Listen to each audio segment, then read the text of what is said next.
Hello from WKYT News. I'm Bill Bryant, and we welcome you to Kentucky Newsmakers. It seems that data center discussions are going on all across Kentucky right now. Some local governments are trying to buy some time before they have to make decisions or rules about them. Woodford County seems on track to take it a step further and outright prohibit them. We'll talk to Judge Executive James Kay about that and other happenings in his historic and yet strategically located county. We'll discuss some other issues as well. Judge Executive Kay, thanks for coming in. We appreciate it very much. Thank you for having me, Bill. As we said, these data centers are being talked about everywhere. They seem to have interest in almost every section of the state. A lot of local leaders are afraid to say no to data centers because they fear they'll miss opportunity or be on the wrong side of history as artificial intelligence is getting a footing. But you have called them exploitive and said you do not want them in Woodford County. So our future in Woodford County, Bill, is farming and agriculture. And so in order to do that, we have to make sure to preserve farmland. And the only places that these data centers could potentially go would be large acre farms. And in Woodford County, we're not willing to give up those farms and those developments for data centers or other industrial developments because we believe the future of Kentucky and Woodford County is centered around farming. If they created more jobs than they do you think local governments would be more receptive, even if there are the environmental concerns, the land use concerns, and the power consumption concerns? I think that is something that Woodford County wants to wait and see. We want to make sure that these types of developments and these companies will be good community partners. You know, Bill, the first computers were the size of this studio. Now they fit in your phone in your pocket. Maybe as they get the technology to where it's more sustainable and less intrusive and invasive, then we can have that conversation. But right now, farmers and our citizens in Woodford County, they want to protect farmland, so we had to take a stand on data centers. You heard loudly from the public, didn't you? Yes, and we saw our other communities being divided. And right now, Bill, it's not a time to be divided. We want to be united in Woodford County. Do the non-disclosure agreements that many of these companies require the local officials to sign before they will talk to them about a potential economic development project undermine transparency for local government, in your view?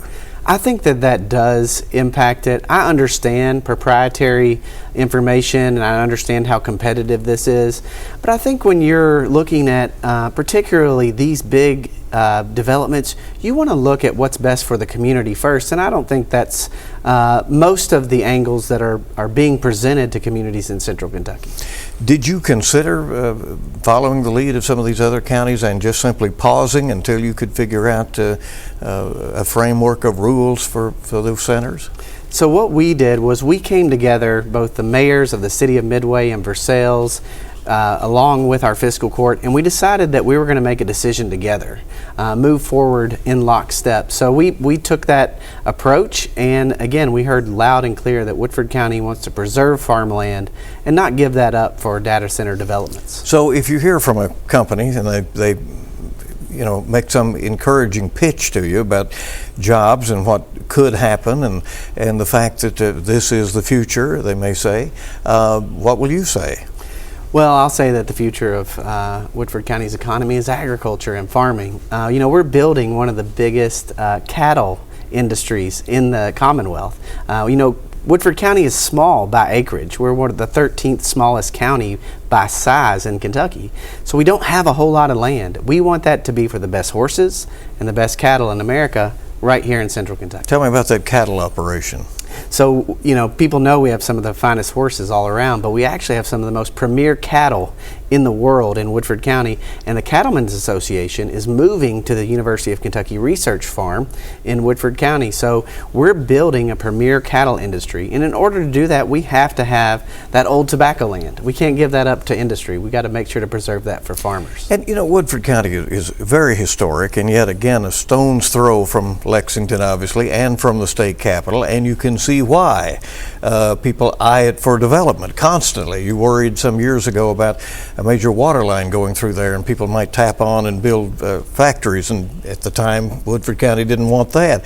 Does that mean that you have more people likely to be knocking on your doors that you're going to say no? We're So- agriculture.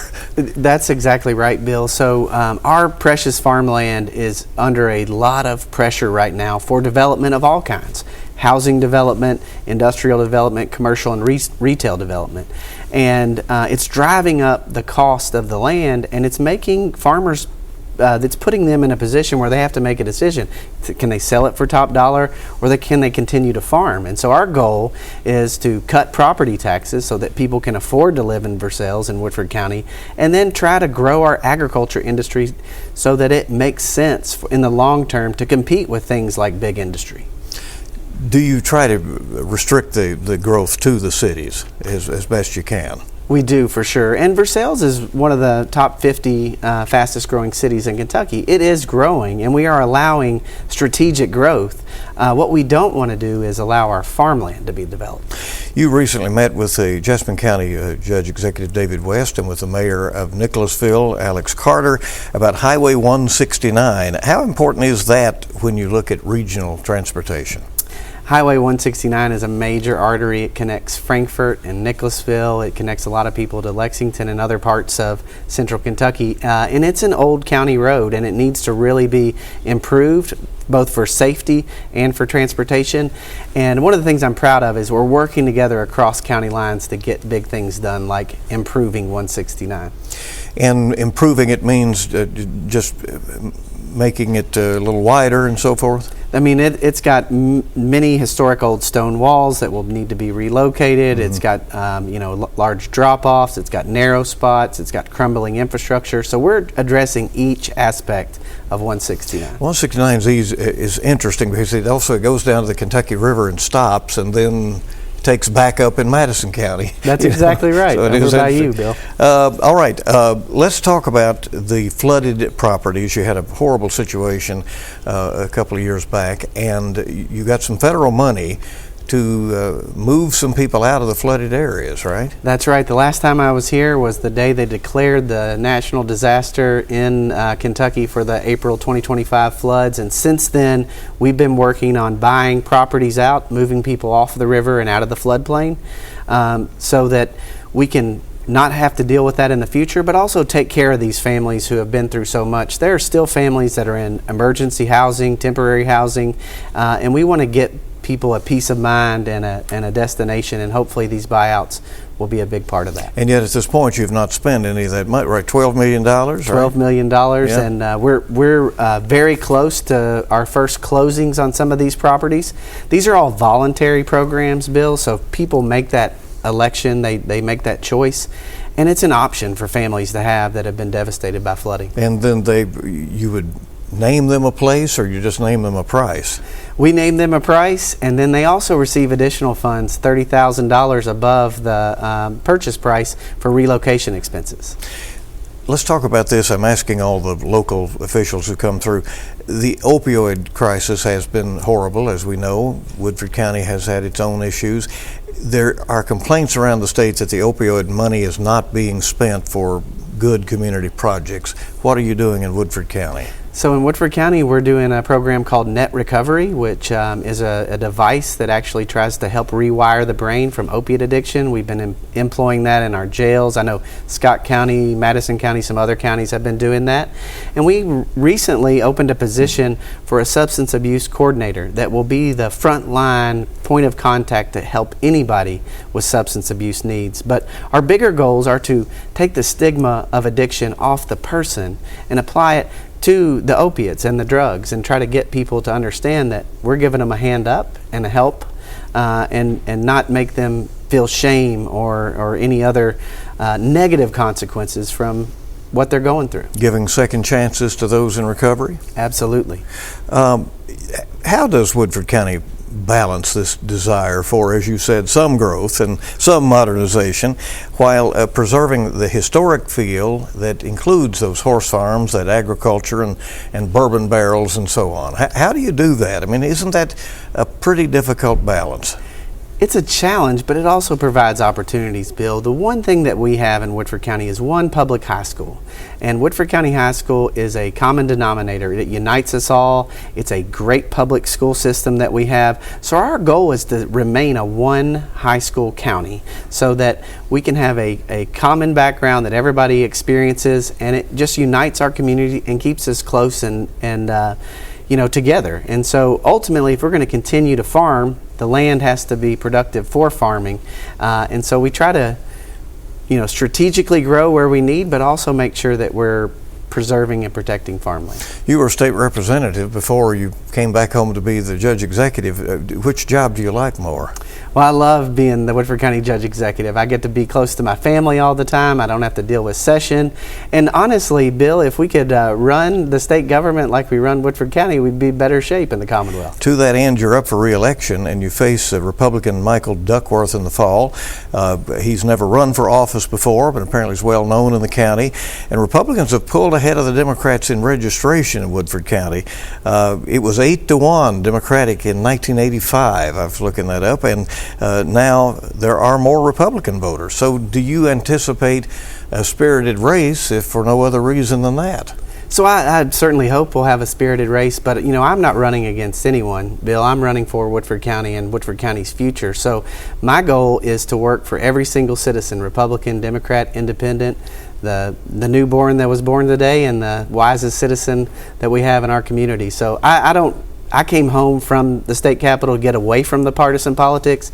So to me, it's about working for everybody in the community. Do you think local county governments should be partisan? The cities are not, and so many of them will tell you they have some advantage because of that. We should absolutely have nonpartisan local county races. I know that that's a challenge in Frankfort that they would have to solve. But we run the ambulance service, Bill. No one asks what your party registration is when you call 911. We need people who don't care about that and work for everybody at the local level. So you'd like to see nonpartisan county races? Absolutely. So, assuming that you are victorious, you get to continue after the fall. What are your goals for Woodford County in the next couple of years? So one thing that we're going to do is we're going to continue industrial infill development, try to find jobs in our industrially zoned properties that are already there. We've seen some turnover in places like Yokohama and Versailles, and we're going to try to bring jobs back to that. The other big project that we have is we're going to have rural broadband connect every home from every farm gate in the farthest reaches of the county so that everybody can have high-speed quality internet. People in Tyrone will have as good a service as others, huh? As downtown Versailles, absolutely. Okay. Thanks for coming in. We appreciate it. Thank you, Bill. Judge Executive James Kay from Woodford County. Appreciate you being here. Stay with us, everybody. We'll be back on WKYT's Kentucky Newsmakers in a moment.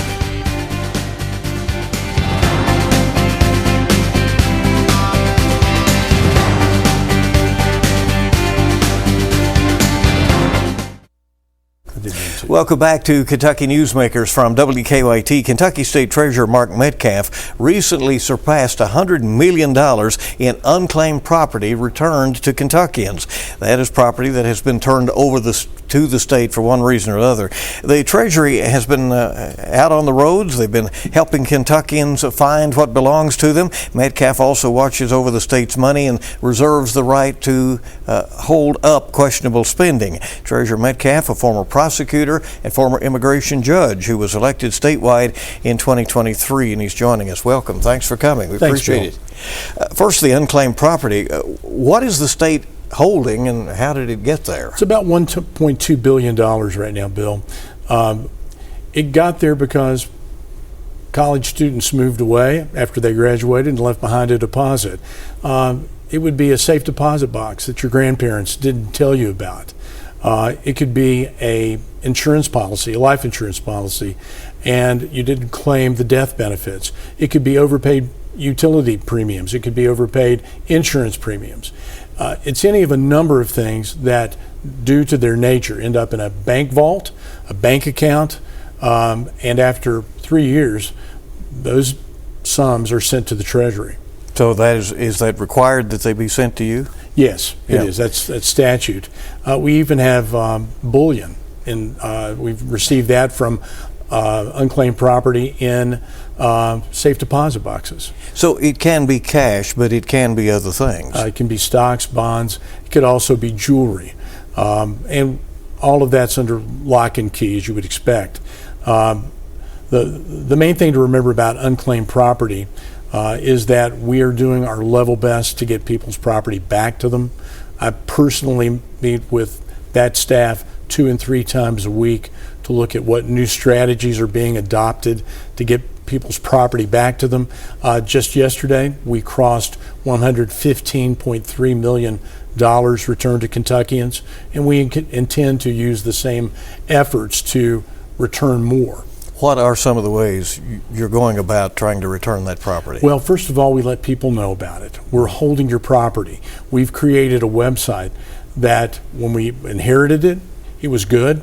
What we think we have now is even better, much friendlier.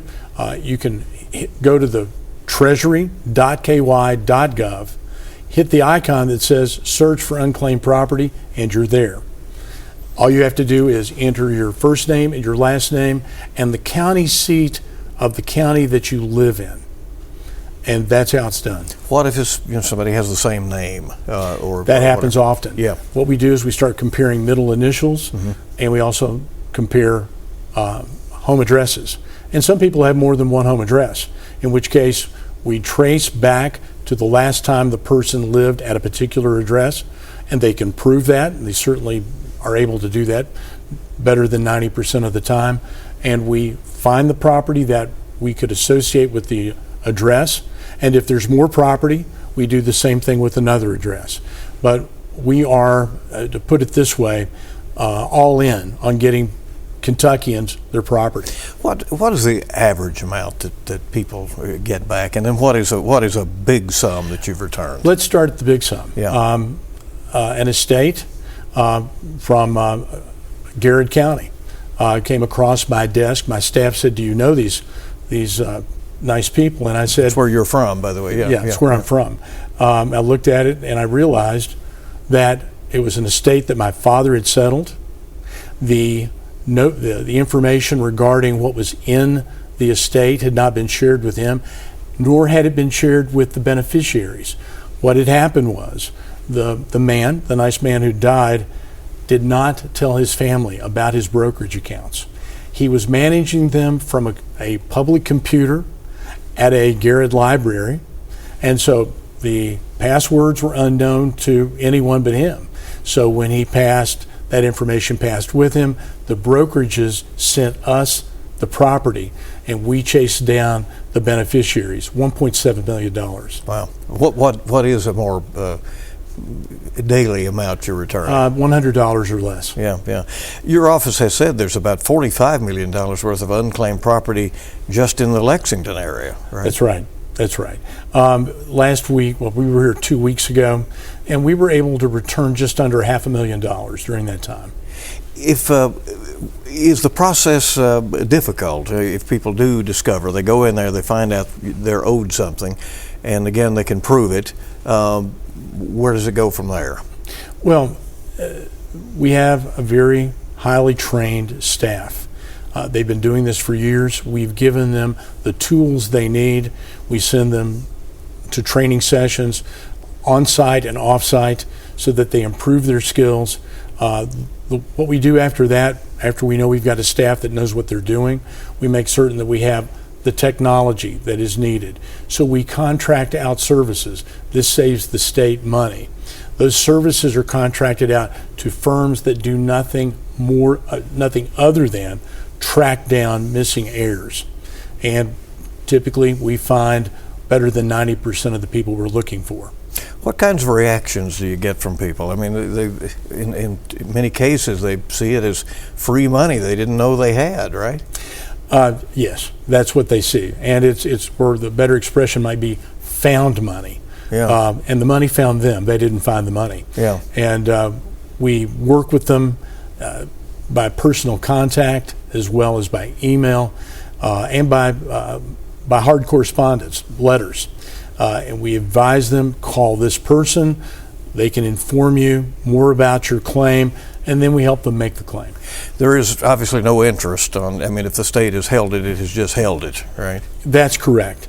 The rule is that the Treasury, that end of the Treasury, the Unclaimed Property Trust Fund, is supported entirely by the trust fund itself. There are no taxpayer dollars coming into the Treasury to pay that staff. So part of the money is used to pay for the staff. The other part is used to purchase the contract services. And to give you an example regarding contract services, those organizations or those entities cost less than a full-time employee. So we're putting taxpayer money, not taxpayer money to work, but Unclaimed Property Trust Fund money to work to find the people who own the money. And there is no cost to the public from the use of those, no taxpayer dollars paid to that staff. How long will the state hold the money before, you know, it's turned over to the general fund or whatever? It's never turned over to the general fund. It remains there. It remains subject to the claims of family, beneficiaries, remote heirs, anyone who can prove that that property belongs to them. We will get the property to them. Let's put the website up. I think we have that where folks can, if they want to search, can do that, and give that to us, the website. It's treasury.ky.gov. That will get you to the site. Then look for the icon, search for unclaimed property. And probably if you go to a search, Unclaimed Property Kentucky, you'll probably get there as well, right? Yes, you will. All right. The legislative session has put some additional oversight responsibilities on your office. You are now monitoring executive travel, and during the last few weeks of a gubernatorial administration, you have some other oversight responsibilities. Well, the oversight responsibilities are to make certain that the travel that would be allowed by law and to be paid by the taxpayer is paid by the taxpayer, and that political travel is not. That would be paid for by a campaign or by individuals, but it's not paid for by law from taxpayer funds. And that'll be up to your determination. Well, we use objective criteria. This is not the first time in the history of our republic that this type of scrutiny has been applied. We're looking at what other states do. We're looking about what our state police do. They handle much of the governor's travel. They know how to segregate items that are associated with executive travel and political travel versus state travel. And we're talking about primarily out-of-state travel. We're not talking about in-state travel. Do you often hold up spending when you have questions? I've never held up spending yet. I'm not saying I would not, but none of the items that have come through the Treasury on this watch have been held up by me. We're not out to pick fights with Governor Beshear or other members of his executive team. We take the approach that, first of all, we believe that they're going to do the right thing the first time. And if not, we'll blow the whistle. And if we blow the whistle, then we'll ask not only the staff at the Treasury to hold up pay, we'll call in the Attorney General and the Auditor. Do you intend to seek re-election in I do. 2027? You've enjoyed the job? It's a great job. I've never had a bad job, Bill, but this is a way to reach people as I've never had before. Returning people's property is one thing, but I chair the state's Financial Empowerment Commission. I sit on the Lottery Commission or the Lottery Board, on the Kentucky Higher Education Assistance Authority, on the State Deferred Compensation Board, and the Attorney General appointed the legislature puts the treasurer on the Opioid Abatement Commission to make sure that the money is being wisely spent and reaching the people it's intended to. There have been questions about that not being spent. Do you have concerns about that? Well, we had those conversations recently in public in Frankfurt. My concern was, are we getting real-time data? And that was my question to the UK experts who were presenting the new radar program that monitors pay. And they said, look, we can only give you the aggregate, what's been spent or what's not been spent.